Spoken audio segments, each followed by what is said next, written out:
Okay, so I saw this on Twitter. They said, name one Brandy album you don't play about. First off, gotta give the nod to Never Say Never. Great sophomore album. The Boy Is Mine with Monica is definitely iconic, and I can really appreciate what they both did to the song.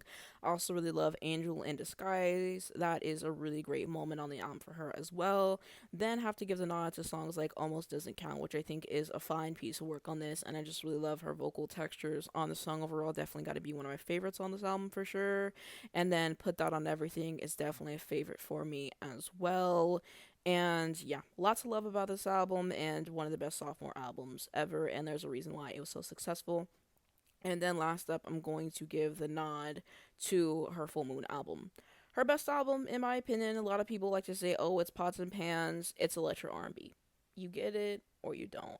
And I'm one of the people who appreciates it. I think it's pretty strong for the most part. The only song that I would skip is the one that she did with Ray J, and that's because Ray J pretty much ruins anything that he touches. So, that's not on her, that's on him.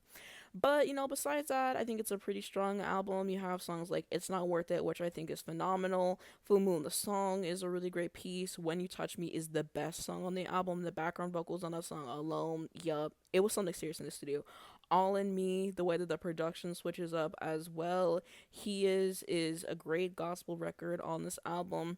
Wow, I think is quite underrated. I feel like people don't ever really talk about that song enough.